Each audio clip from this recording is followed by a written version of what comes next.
ဧရှာယအနာဂတိကျမ်းအခန်းကြီး35အငယ်လေးအာယူကြလောမစိုးရင်ကြနဲ့ဟုကြောက်တတ်သောသူတို့အားဆိုကြလော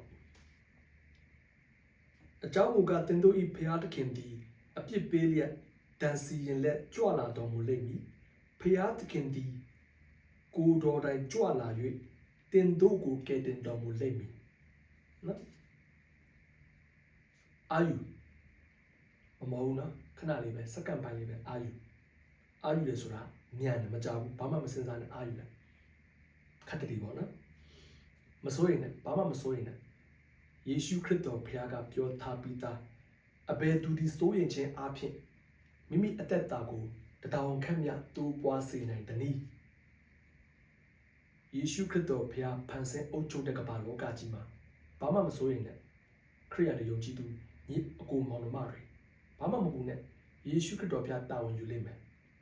နော်ဘာမှမစဉ်းစားနဲ့ဘုရားစကားကိုပဲစဉ်းစားအဲ့ဒီဘုရားစကားလွယ်ပြီးတခြားအရာစဉ်းစားမယ်ဆိုရင်စိုးရင်လာမယ်မစဉ်းစားနဲ့ဘုရားလုပ်မယ်ယေရှုခရစ်တော်ဘုရားလုပ်မယ်နော်အားကြောင့်ဒီစကားတွေကိုကျွန်တော်တို့ကအာယူကြတော့မစိုးရင်ကြနဲ့အဲ့ဒီစကားတွေကိုကျွန်တော်တို့ကကြောက်တက်တဲ့သူတွေကိုပြောရမယ်ဘုရားလွယ်ပြီးတခြားအရာကြောက်နေပြီဆိုတာမှားနေပြီကြောက်ရမှာကောင်းကင်ဘုရားအရှင်ကထာဝရဘုရားကိုကြောက်မယ်ထာဝရဘုရားအုပ်ချုပ်ဖန်ဆင်းထားတဲ့ကမ္ဘာလောကကြီးမှာနေထိုင်တဲ့ယုံကြည်သူခရစ်ယာန်မောင်နှမတွေညီအကိုတွေနော်ဘုရားကလွယ်ပြီးတခြားအရာကြောက်နေပြီဆိုမှားနေပြီနော်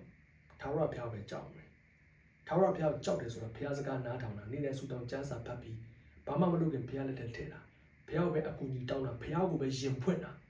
ကိုယ့်ရဲ့ခန္ဓာစိတ်ဝိညာဉ်ကိုဘုရားကိုကယ်ခိုင်းတာထာဝရဘုရားကိုကယ်ခိုင်းတာကိုဒုက္ခပေးတဲ့လူတွေဆိုရင်လည်းထာဝရဘုရားလက်ထက်ထည့်ပြီးထာဝရဘုရားဆုံးမခိုင်းတာဘုရားပဲပြရမယ်ထာဝရဘုရားပဲကြောက်မယ်နော်လောကရာတွေမကြောက်ရဘူးစိုးရင်စရာအကြောင်းမရှိဘူးနော်ယေရှုခရစ်တော်ဘုရားကျွန်တော်တို့ကိုကူညီဖေးမဖို့အနားမှာရှိတယ်အေမာနွေလကျွန်ုပ်တို့နဲ့တူရှိတော်ဘုရားအခုအနားမှာရှိတယ်ခေါ်လိုက်ချစ်ချင်းသူကကူညီပေးလိမ့်မယ်နော်ဒီနေ့တလောက်ပဲနော်ဘာမှမစိုးရင်လည်းမကြောက်နဲ့အာယူနော်ကြောက်တတ်တဲ့ခရိယာတွေလည်းပြော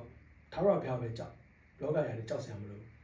ချစ်ရမယ်ဒါပဲနော်ဘာမှမပူနဲ့ယေရှုခရစ်တော်ပြန်လို့ပေးလိမ့်မယ်နော်ဆုတောင်းမယ်နော်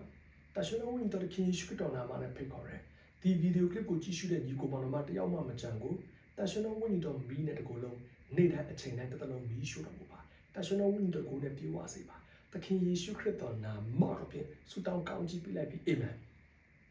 Thank you